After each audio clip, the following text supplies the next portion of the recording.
Mes amis, nous sommes rendus à notre numéro 4 de quelques intuitions sur le concile que je vous donne. J'avais expliqué que la grande intuition, je ne veux pas parler de nouveauté parce que c'est catastrophique ce mot, du concile Vatican II, est de rappeler que dans l'Église, il y a toujours ce triangle-là, bien sûr. Le pape est au-dessus, les cardinaux, les évêques, les prêtres et les fidèles laïcs. Mais maintenant, ça communique entre les niveaux. Ce qui veut dire que nous, prêtres catholiques, nous avons besoin des fidèles laïcs à nos côtés pour lutter, pour marcher ensemble dans les œuvres catholiques. Nous ne pouvons pas être seuls. Trop souvent, nous sommes seuls, malheureusement. C'est pas possible. Mais pour que les fidèles laïcs puissent vivre leur vocation, il faut que l'Église catholique, le Concile Vatican II, leur donne des structures pour cela. Et ici, on nous parle de l'Institut séculier. Code de droit canon numéro 710. L'Institut séculier numéro 928 du catéchisme. L'Institut séculier est un institut de vie consacrée où les fidèles vivant dans le monde, vous mes amis, tendent à la perfection de la charité et s'efforcent de contribuer surtout de l'intérieur à la sanctification du monde.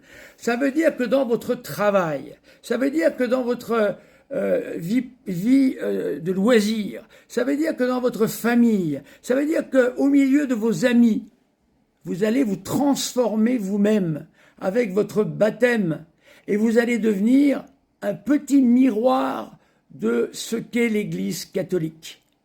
Et vous vous sanctifierez par cette voie-là et vous permettrez à ceux qui ne connaissent pas l'Église catholique de voir véritablement qui elle est.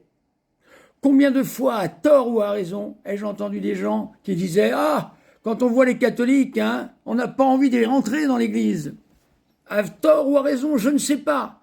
En tous les cas, pour ne pas nous tromper, disons que c'est à raison, même si c'est injuste. Voilà. Eh bien, l'Institut séculier est là pour ça. Par une vie parfaitement et entièrement consacrée à cette sanctification, ça c'est Pie XII déjà qui avait commencé cela, les membres de ces instituts participent à la tâche d'évangélisation de l'Église dans le monde et à partir du monde.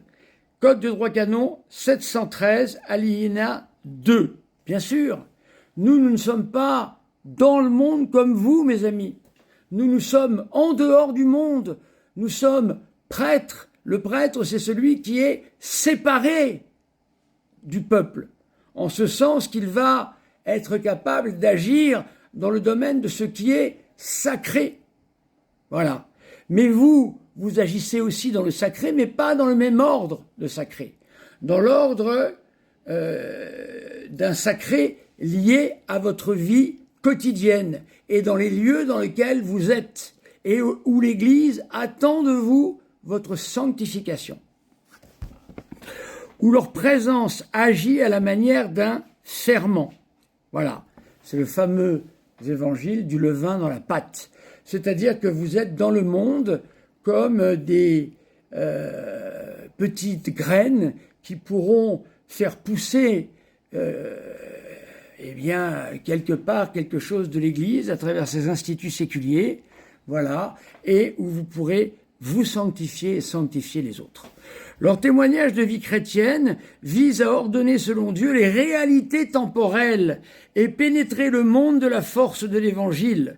Ils assument par des liens sacrés, c'est là qu'apparaît votre sacré, les conseils évangéliques, foi, espérance et charité, mais surtout pauvreté, chasteté et obéissance au niveau de votre vie propre.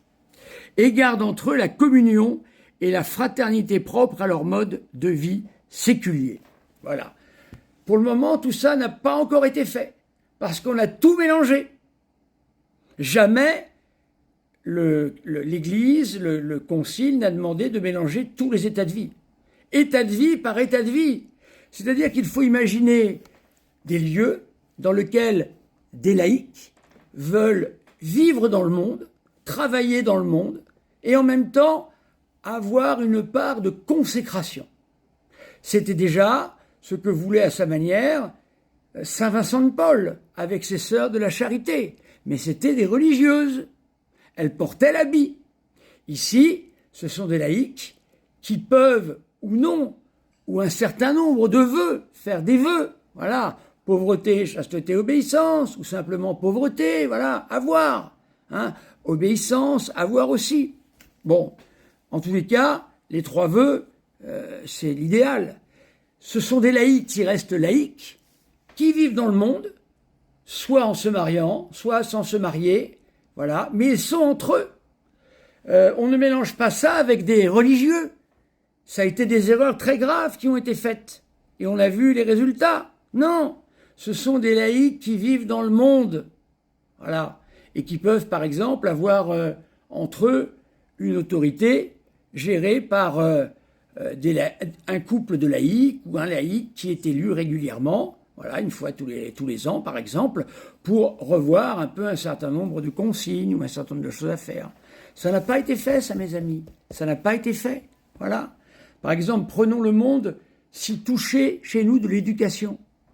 Eh bien, si des fidèles laïcs vivaient ça en tant que professeurs dans les écoles, instituteurs, directeurs d'école, eh bien, nous aurions ici quelque chose d'extraordinaire. Voilà. Nous aurions des laïcs qui vivent comme des laïcs, mais qui, en fait, dans leur intérieur, c'est l'école française de spiritualité, sont les religieux de Dieu. Voilà. En leur intérieur, ils sont des religieux de Dieu. Mais ils vivent comme des laïcs. Et ça, c'est une nouveauté du Concile. Ensuite, il y a les sociétés de vie apostolique. Voilà. Mais là, c'est encore autre chose. Aux côtés des formes diverses de vie consacrée prennent place des sociétés de vie apostolique. Voilà. Dont les membres, sans vœux religieux, poursuivent la fin apostolique propre de leur société. Voilà. Alors donc, vous voyez, mes amis, qu'il y a des structures permettant à des fidèles laïcs de vivre comme des laïcs. Mais la différence sera sur la qualité de la vie qu'ils mèneront. Et ils pourront très bien célébrer ensemble la liturgie des heures. Par exemple, le soir, se retrouver chez l'un ou chez l'autre pour lire la liturgie des heures. Connaissant bien leurs enfants, associer plus ou moins les enfants, selon un mode de vie laïque et pas de vie de consacré. C'est ça qui est très important. Ça n'a pas été fait encore, mes amis. Ça n'a pas été fait.